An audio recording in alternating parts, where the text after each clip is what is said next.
오늘 마가복음 229절 맞습니다. 그녀는 수로보니게 여인, 여인제 예수께 응답을 받은 상태죠. 이 말 때문에 너는 가라, 내 딸에게서 쥐 나갔다는 응답을 받은 상태입니다. 그녀는 그녀의 집으로 가서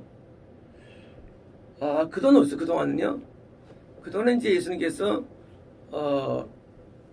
들어오시던 지방의 한 집에 거할 때 거기 이제 찾아왔었죠. 집에 소문 듣고 왔을 때부터 다시 뭐예요? 다시 끝나고 지금 자기 집에 지금 간 겁니다. 귀신이 나간 것과 귀신 나간 것과 이게 좀 이상해요. 아이가 침대에 누워져 있는 것을 먼저 보는 게 원칙인데 귀신은 안 보이는데 귀신이 나간 것과예요. 그 얘기는 뭐냐면 이 아이가 어떤 증상이 있었는 얘기입니다. 증상이. 그러니까 이제 눈에 증상이 있었는데 그게 없어진 것이죠. 침을 흘린다거나 무슨 고기를 이렇게 훑는다거나 소리를 지른다거나 뒹군다거나 아니면 이렇게 막 짜증되거나 뭔가 우리가 모르는 증상이 있던 것입니다. 그러니까 이 귀신은 증상 있는 귀신임을 의미해 줍니다. 증상이 있는 귀신. 막 잡혀있는 막 돌아서 이렇게 막 있는 귀신이라든가 그런 특이행정의 행동을 한다거나 어떤 질병적인 증상이 있는데 그것이 이제 없었다는 거예요. 그래서 이제 나은 것과 아이가 침대에 누워져 있는 것을 침대에 가만히 누워있지 않다는 것이 평소에는요. 그러니까 이제 누워있지 않고 어떻게 막 이상 행동을 했던 것인데 또 이제 편안하게 이제 침대에 누운 것을 발견한 것입니다. 이제 예수님의 말씀을 하셨을 때 그때 귀신이 제압되고 드디어 평이 된 겁니다. 그러면 이런 일들은 지금도 있을까요? 지금도 일어난다는 것입니다. 만약에 귀신이 나가지 않는다면 이 성경은 가짜가 됩니다.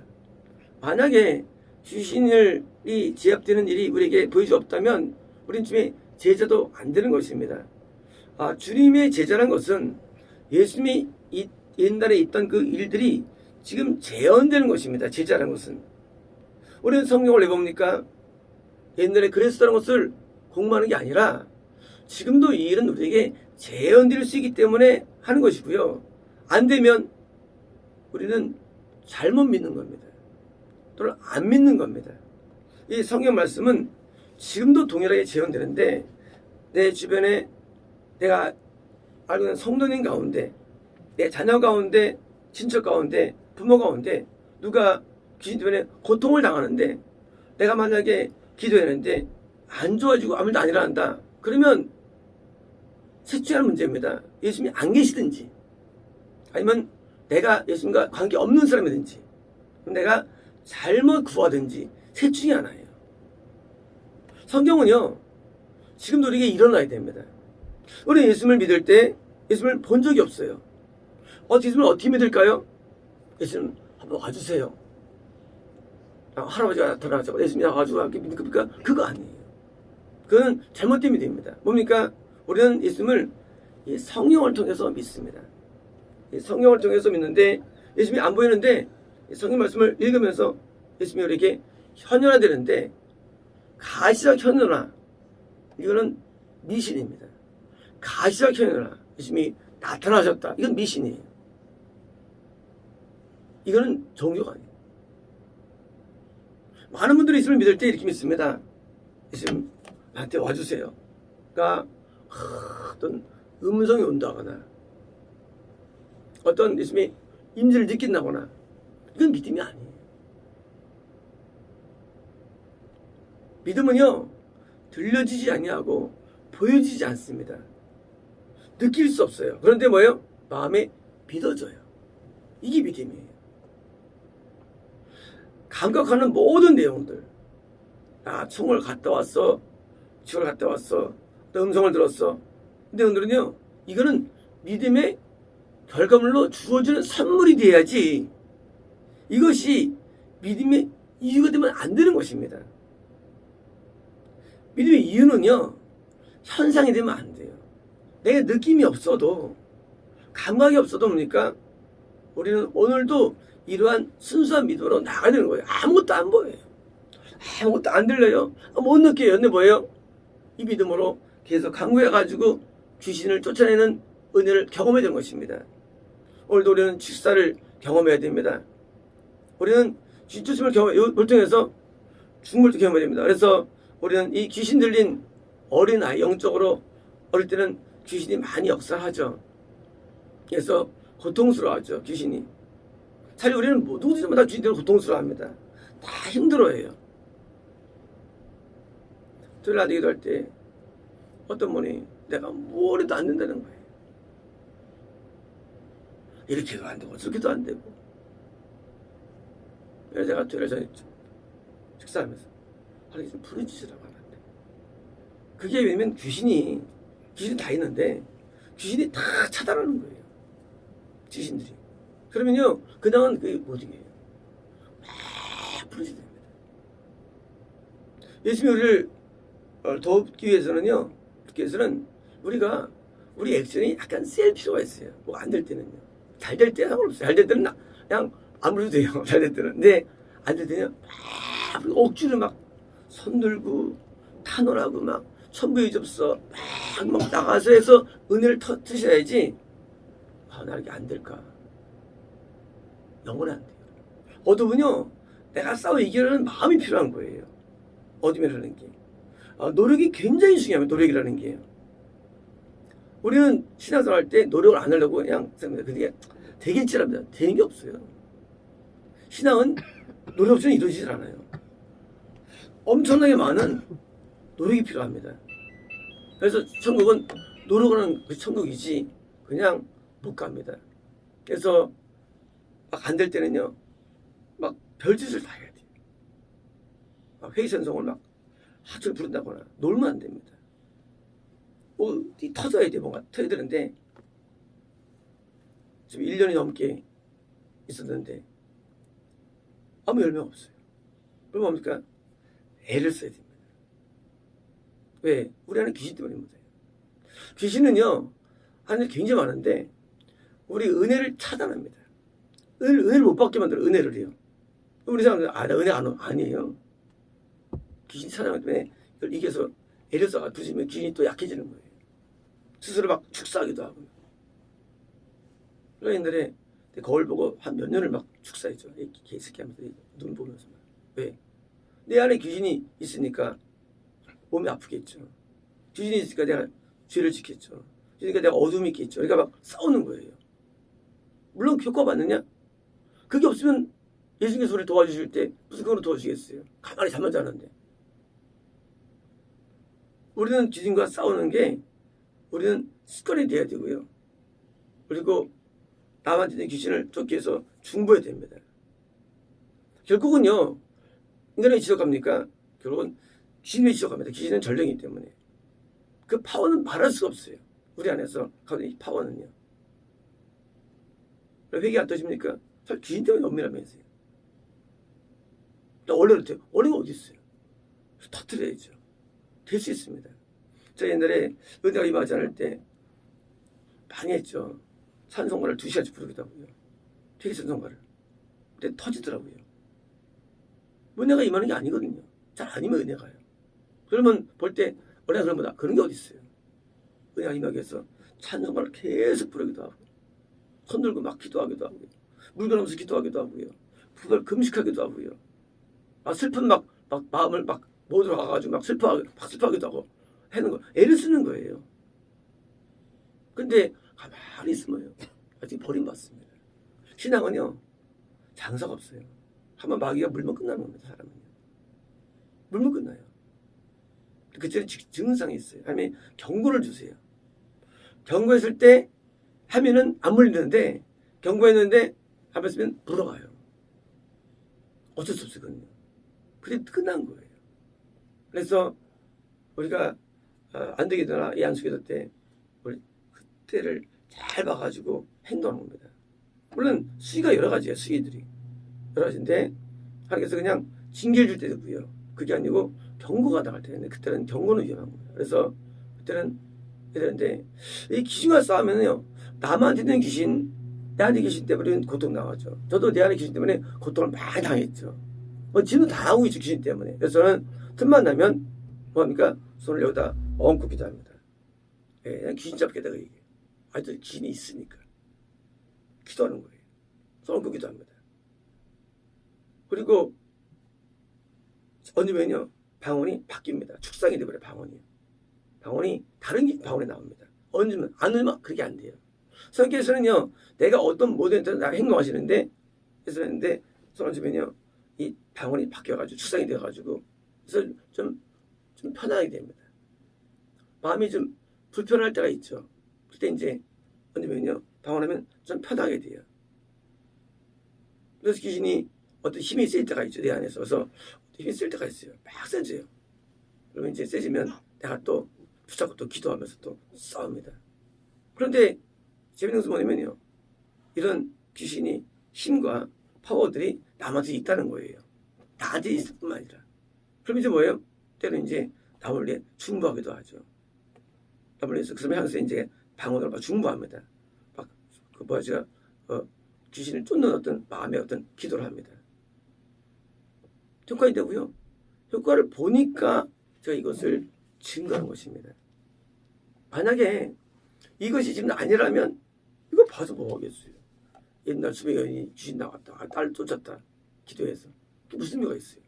내가 이거 적용하지 않으면. 오늘 우리는 나한테 역사하는 귀신과 싸워서 승리되며 염소는 귀신과 승리해서 우리는 또한 기도할 때도 중보로 기도해야 되는데, 이제 다른 사람 이름을 부른 다음에 성령님 도와주세요, 방언으로 막 기도합니다. 한번 해보십시오. 되나 안 되나. 안 되면 이거 성경 가짜예요. 아니면 가짜예요. 만약에 이제 남편이 속썩인다 그러면 이제 예수님 남편 기도합니다 하고 한 다음에 방언을 막 기도해보십시오. 그러면요, 신기하게도요, 남편이 순해져. 순해져. 아내가 속썩여. 막 귀신 짓해. 그러면요, 예수님, 우리 아내 예수 기도할 때니까 더 싸고 방언을 막 기도해보세요. 진짜 바뀝니다. 우리가 자녀가 말을 안 들어. 뭐합니까? 예수님 이름 부르면서 그 방언에서 하고 방언을 막 기도해보시오. 방언할 때 막 역사하십니다. 방언할 때. 왜? 성령님은요, 성령님은 우리랑 붙어 계세요. 의사가 되겠어요. 내가 꼭 그렇게 말하면 해주실까? 아니에요. 우리가 이제 통면의 세계 놀란 게 뭐냐면요, 그런 거예요. 통면의 세계는요, 내가 원하는 대로 말씀해 주세요. 원하는 대로. 그게 참 놀라운 은혜예요. 하나님, 질병에 대해서 말씀했으면 질병을 말씀하십니다. 통면할 때. 하나님, 지금 그 사람 영상들 말씀하시면 영상만 말씀하십니다. 이 방언은요, 내 영의 기도인데 성령님이 우리의 방언을 조절하시는 조절자예요. 레귤레이터예요. 그래서 정치를 말씀해주시면 정치를 말씀해주세요. 우리가 이 방언의 세계를 알지 못하지만 하나님은요, 내가 하나님께 나가서 뭘 말한 내용을 말씀하시지 전혀 쓸데없는 걸 말씀하지 않으세요.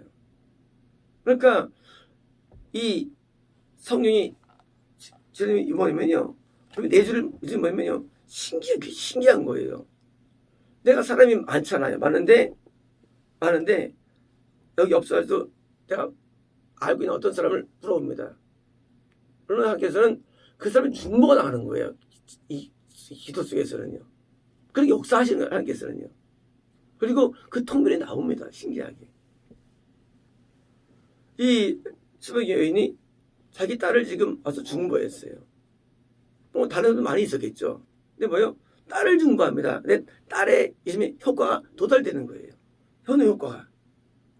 우리도 하나님의 은혜 나갈 때, 기도할 때, 우리는요, 방언의 세계를 이해할 때, 무슨 방언인지 알지 못하죠. 무슨 뭐예요? 그럼 우리는 먼저 방언 내용을 규정할 수 있어요. 우리가 스스로가요. 예수님, 이 사람 위해서 방언할 테니까 말씀해 주세요. 하고 중보기를 드린 거예요. 방언으로. 예수님, 이 사람 이런 질병이 있어요. 하면 그 질병에 대한 방언이 중보가 되는 거예요. 이거는 제가 많이 확인했어요. 이게 진짜 가짜인 걸 제가요. 하나님 정말 놀라우신 분이에요. 왜냐면 내가 원하는 대로 주시기 때문이에요. 모든 내용들을. 예수님, 저 사람 오른쪽 무릎이 아프답니다. 무릎에 말씀하면 바로 때 그 무릎에 대한 기도가 나가는 거예요. 어떻게 하냐? 전 통변인사기 때문에 아는 거예요. 그걸요. 통변인사 없을 때는 몰랐어요. 그걸요. 그냥 무심히 방언 기도를 했었어요. 그런데 통변이 준 다음에 하니까 실제로 그 통변이 나가는 거예요. 신기한 거예요. 그러니까 하나님은 정말 자비로우신 분이에요. 왜냐면 우리가 원하는 것을 기도할 때 우리가 내용을 모르잖아요. 뭘 기도할지를. 그걸 우리가 할 게 한도가 있잖아요. 그런데 방언의 세계는 무한하잖아요. 그러니까요. 그 사람이 어떤 문제를 내가 기도할게 하면요. 신기하게 성경에서는 정확하게 내 방언을 그걸 문제만 기도하세요. 딴 거 안 하세요. 또 신기하게. 할렐루야죠. 정말 할렐루야예요. 저는 성경을 믿습니다. 저는 예수님을 믿습니다.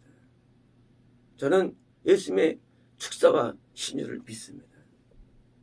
저는 예수님의 도우심을 믿습니다. 왜냐하면 이것이 저한테 재현되었기 때문입니다. 저는 이것들을 똑같은 내용들을 경험했기 때문입니다. 우리 예수님의 제자들입니다. 예수님을 따르는 자들이 우리들이에요. 우리는 예수님의 일이 사고문서에 등장되었고요. 일들이 우리에게 동일하게 적용되고 나타나야 됩니다. 그리고 우리는 경험하는 것입니다. 똑같은 사건들을. 그래서 우리는 뭐예요? 제자남에게 또 제자됨을 선포하는 것이고 제자됨을 또 끌어오는 것입니다. 왜? 이 세계는 놀라운 세계이기 때문이에요. 정말 놀라운 세계, 신앙세계는요. 제가 남보다 많은 은사를 경험하게 된 것, 갖고 있는 것, 이것은 딴 게 아니라 이런 주님의 현현하심에 대한 확실한 믿음 때문이에요. 제가 왜 남보다 은사가 많을까요? 저는 현현하심을 전 신뢰가 제게 많이 체득되어 있고 경험화되어 있습니다. 옛날에는 많지만 차가 막혔습니다. 2시간 거리예요. 예수님, 방언할 테니까요. 뚫어주세요. 예수님 30분입니다. 방언합니다. 기적들이 엄청나게 경험했습니다. 신기한 일이 일어나요. 쫙 뚫려나가요. 이게 진짜인가? 이게 기도했을 때문인가라는 질문을 안 할 수가 없는 거예요. 나 지금 예수님 저기 15분에 도착을 해야 됩니다. 하고 뭐 하느냐? 방언을 기도합니다. 예수님 막 돼요. 그러면 그때는 이제 통과를 못할 때예요. 그게 이루어지는 거예요. 나중에 통과만 되면 됩니까? 그렇게 부탁 안 되면 기도 안 되면 그러면 내용들이 다 그런 내용도 나와요. 딴 게 안 나와요. 우리가 어떤 사람을 중보할 때 우리가 성령의 감동으로 할 수 있지만 뭐예요? 감동은 뭐 안 나올 때도 있어요. 뭐합니까? 우리는 방언의 은사가 있어요. 그걸 쓰면 된다는 얘기입니다. 예수님 그 사람 위해서 기도합니다. 한 다음에 방언으로 기도하면 그 방언 내용은 중보만 하게 되어 있는 원리가요. 저는 여기 대해서 1%도 오차가 좀 없고요. 의심하지 않습니다. 진짜 이게 놀라운 세계예요. 처음에 많이 의심했죠. 방언은 정말 이것이 정말 그 기도인가? 내 기도하는 게 아닌가? 했는데 천만의 말씀이에요. 진짜 순수하게 내가 부탁한 내용만 나온다는 사실이에요. 할렐루야, 할렐루야. 우리는 누구를 위해 중보하는 것도 이제 어렵지 않습니다. 이제 우리는 내 주변에 고통받는 영혼이 있으면 우리는 중보해야 되는데 뭐입니까? 방언을 할 수 있습니다. 먼저 앞에 마음으로 입술로 먼저 문을 여는 겁니다. 예수님, 이제 그 사람이 이제 기도할게요. 하고 방언하시면요. 방언이 길든 짧든 또 그것만 나옵니다. 딴 거 안 나와요. 이제 우리는 중보자가 되어야 됩니다. 그래서 죄를 짓는 질병 걸린 고통 어린 사람들을 위해서 우리는 중보해서 그 사람을 우리는 건져서 지금처럼 멀쩡하게 침대에 누이는 모습을 할 때 얼마나 시일이 넘쳤겠습니까? 드디어 이 여인은요 믿음의 능력을 경험한 것입니다. 지금 천국에 있겠죠. 믿음이라는 것은 항상 증거가 따라오는데 어리에 든 것들 아무 소용이 없습니다. 이 이론과 이 모든 성경 내용들이 나한테 실제화되는데 경험될 때 우리 믿음은 배가 되는 것입니다. 마치겠습니다.